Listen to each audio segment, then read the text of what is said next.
This is Dr. Fang-Mei Law with my two students, Melanie Green. Interesting face.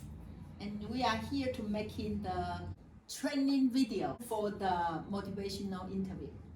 Okay, so we will have you guys, maybe you want to introduce a little bit about what happened, something 5 years ago. So this is actually my second time enrolled in the Masters of Science in Criminal Justice with a concentration in Forensic Psychology Master Program. I first enrolled in 2016-2017 year. I got to the summer semester and basically found out I was expecting. I wasn't in the best of a domestic environment in terms of a relationship, and I went from a 4.0 GPA to failing 2 out of 3 of my summer classes. Okay, so then that's just background. So today, actually, when we talk about motivational interview, it's emphasized about changing, right? So then I'm glad, Mary, willing to share. So then our plan is we will have Mary share your story back to 5 years ago. Yes. And Tristan will be recording what her conversation, because motivation interview believe we are changing through language, right? So do you want to explain a little bit about two different kind of talking? Yeah, absolutely. So we're going to look at 2 different categories as she speaks and tells her story.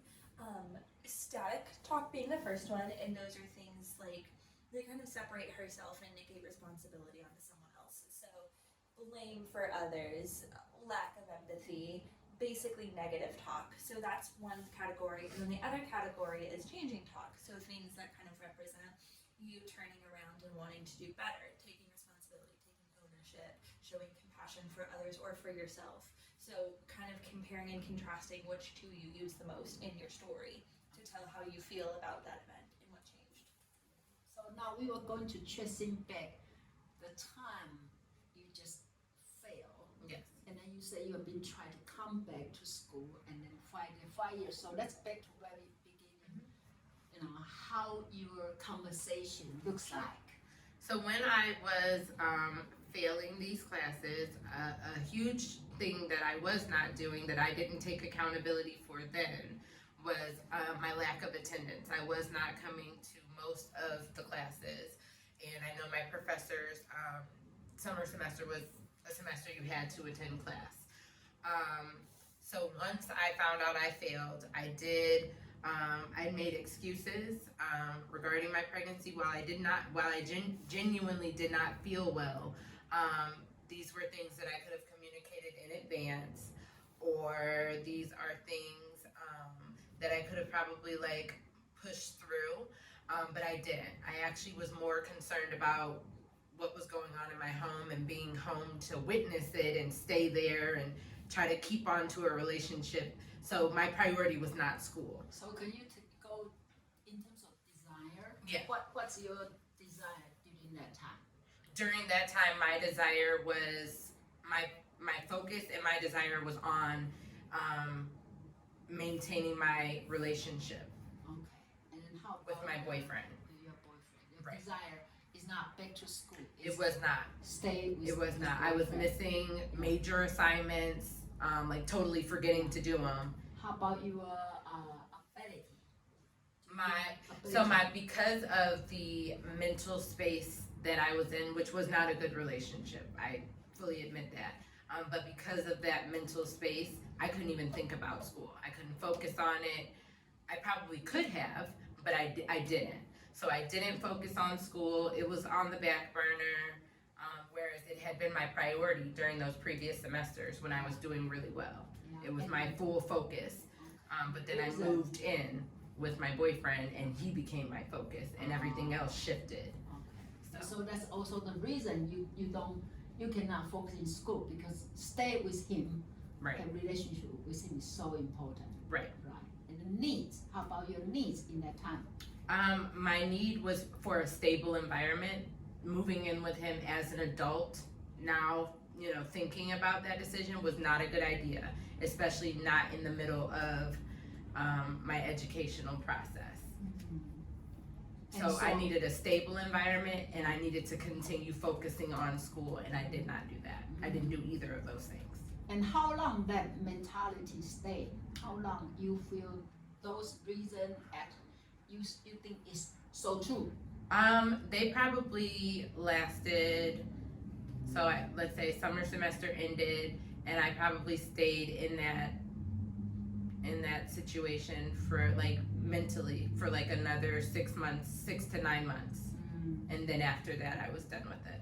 And then when you start to see yourself like a little bit ambivalence, when you start to see yourself like changing, when?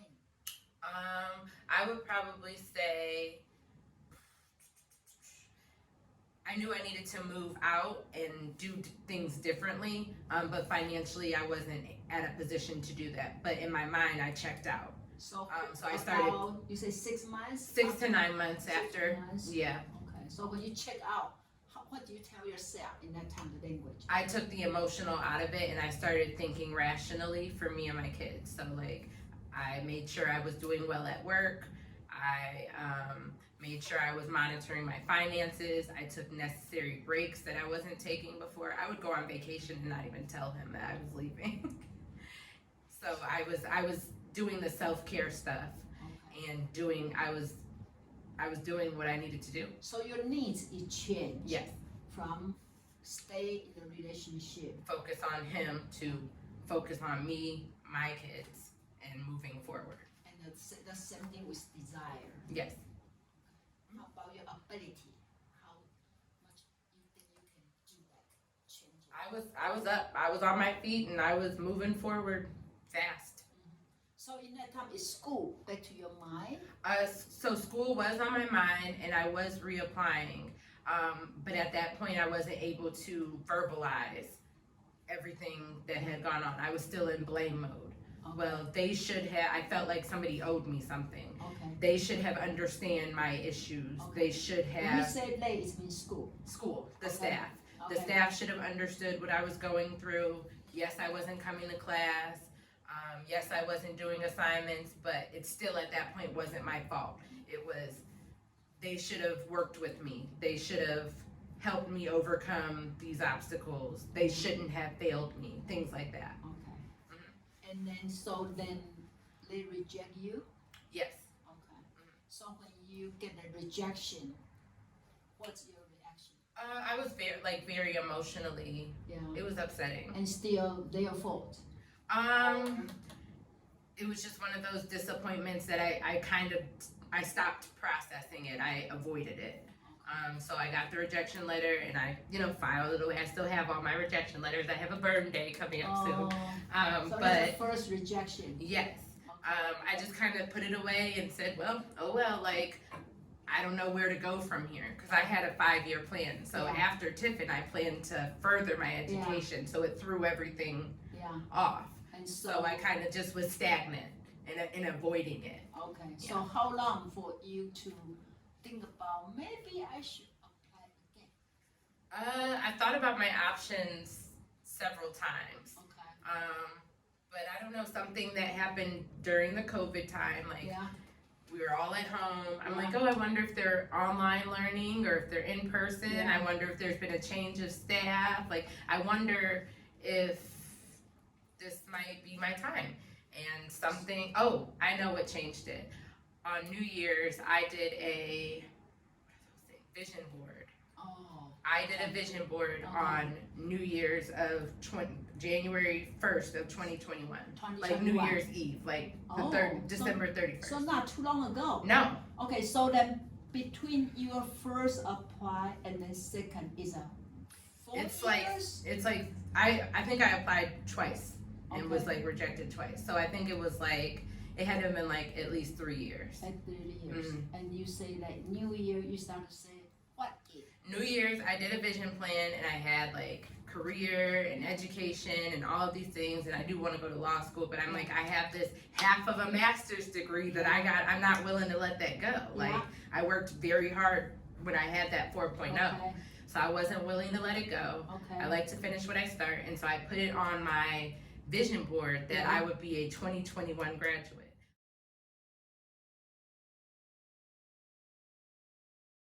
But then I didn't do anything with it. The vision board sat in my room. Yeah. I had a book that I got about feng shui. Yeah. And where to Feng put. shui. How do you say it? Feng shui. Feng shui. Yeah. How to put things in your house, you know. And I had this vision board in an appropriate place that it should be. And I kept looking at it, and I kept seeing it. And I guess it was a week. It wasn't even a week before classes start. And then I emailed an advisor. Okay, so you take action. Yeah. Okay, and then I emailed the advisor, and I actually didn't ask to get back into the program. One of my rejection letters said that I needed to complete a program successfully at another school. Not program, but a class. Something. A class. Yeah. And do well in it, To and then prove. reapply. Okay. Right. So I emailed an advisor, and I said, well, what type of class would be suitable? Okay. And would you guys take seriously? I'm not going to go to another school and take a gym class. Like, what type of class would make you guys reconsider this? Yeah. And she goes, oh, I don't even know that you would need to do that. We've had a change of like readmittance policies. Just go ahead and send me your readmission. Oh. And I was like shocked. And I think this was Tuesday that she told me to send my readmission by Wednesday, and that classes were starting that Saturday. But when you write that, you need to write application or something or You have to write a letter. yeah. So did you find yourself write the letter, the attitude, everything different than the? My letter took accountability for the things that went on. I stated this was what was happening in my life. This is how I handled it. Okay. These are the ways I should have handled it, but was not in the mental space to handle it. This is where I am now. Okay. This is what's going well for me now. Okay. And I apologize to my professors that I had previously lashed out at. I have the letter. You would love to see it. Wow. A lot of changing talking. And I put in pictures of how much I loved my time at Tiffin. You were in one of the pictures. I'm one of the pictures. I was on your statistics board, writing. Mm-hmm.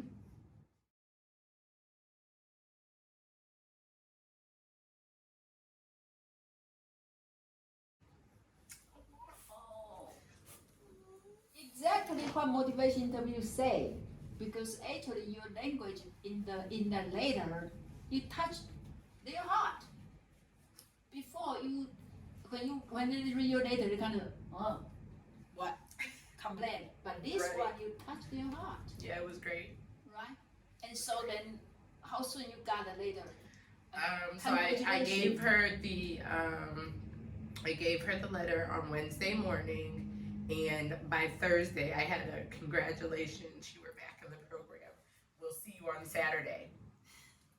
Quick turnaround. And I had to notify everybody because I have 2 kids. So I'm like, you gotta watch my kids on Saturdays. I gotta do this. School. And I had all this FAFSA stuff to feel like it was a whirlwind, but it was the right timing.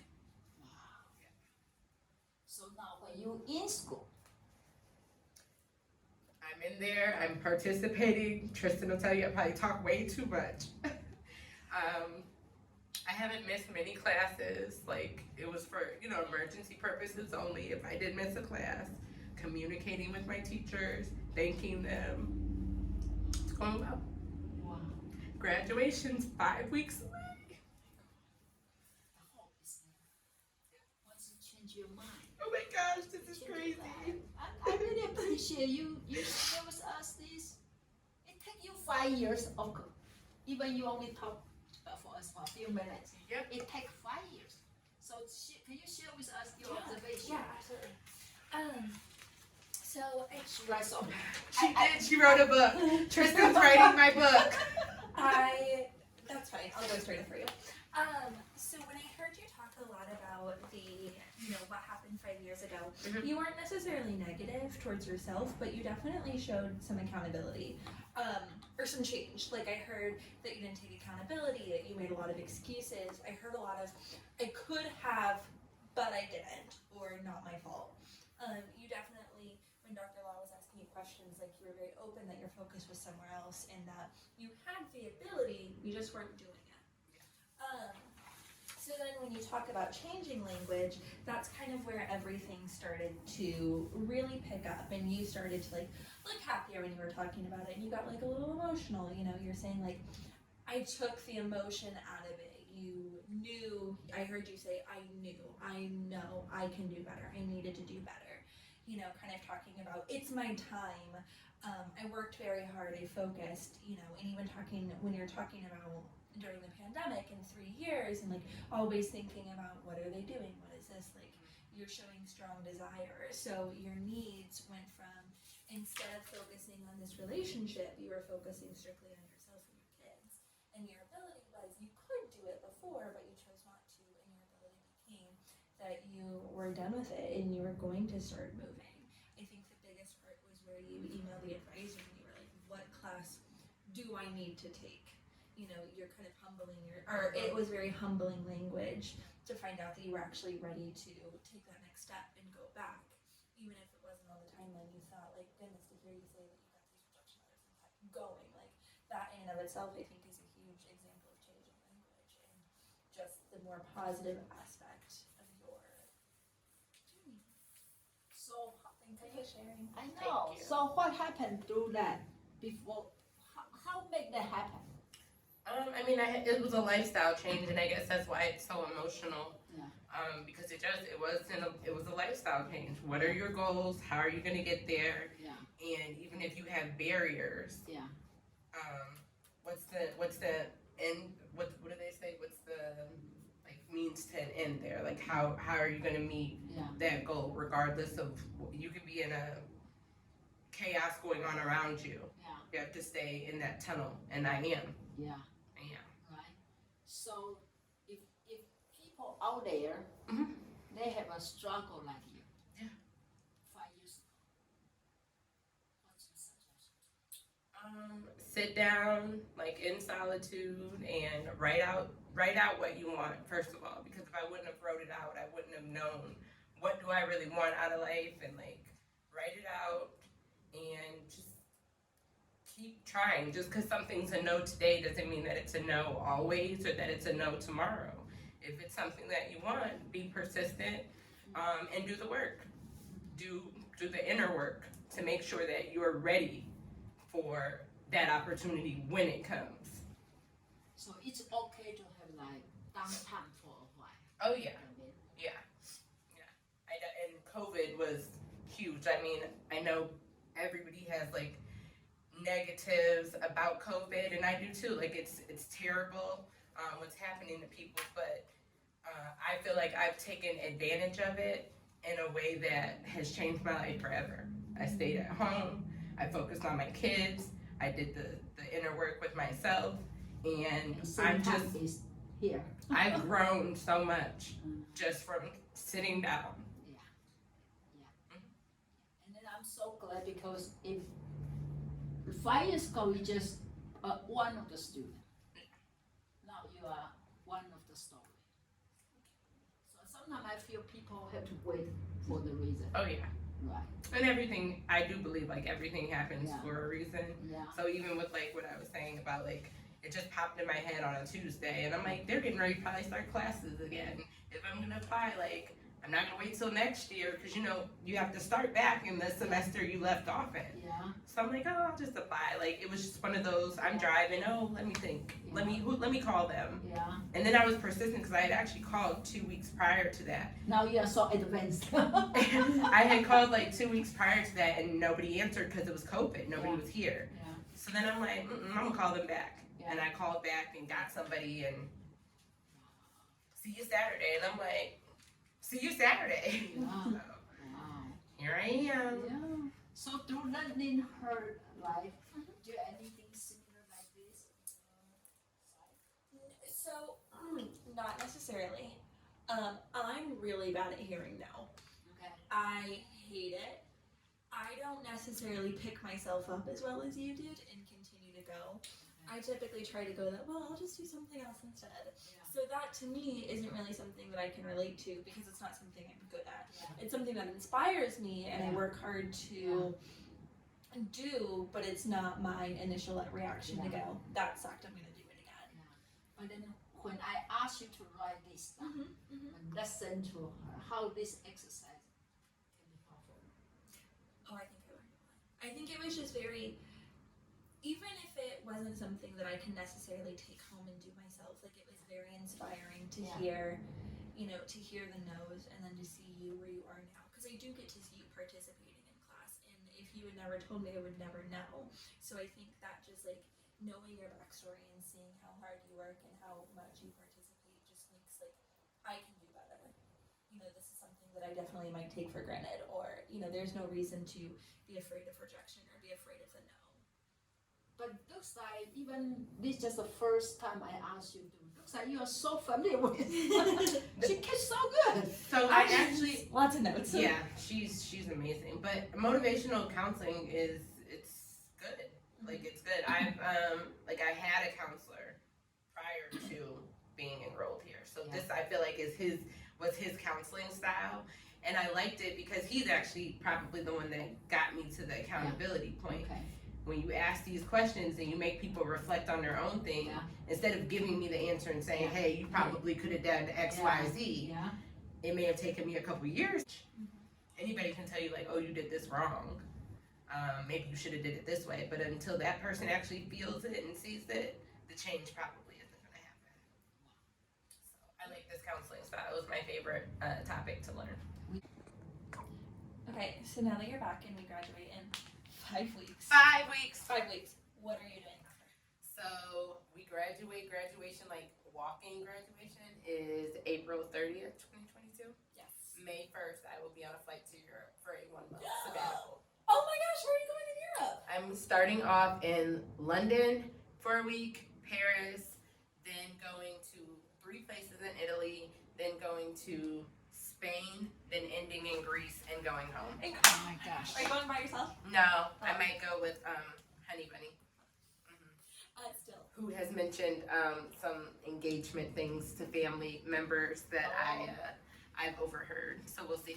I hope you get engaged in Greece. It would be nice. It'd be like a mama deal. It would be nice. I'm so excited for Thank you. So now you define yourself. Give us your definition of you.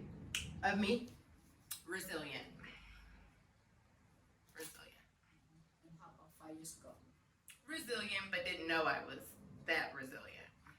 And then good thing you come back. Otherwise, you would never know her. I know. Me and Tristan were fast I know. friends. Oh my goodness. We're fast friends. Yeah. So if something happened the first time, maybe just don't have to be too disappointed because that's another good life is waiting, right? That's true.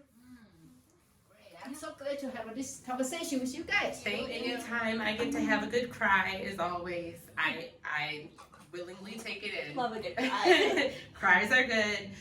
So thank you for listening, and I hope you got something out of it. Oh, Tristan. I'm just thankful to be here, and thank you for sharing. I know that it necessarily isn't the easy. I know. When I have students, I say everybody's story, and I'm glad they're willing to share their story in the video. So, okay, thank you. Thank Bye-bye you. for watching.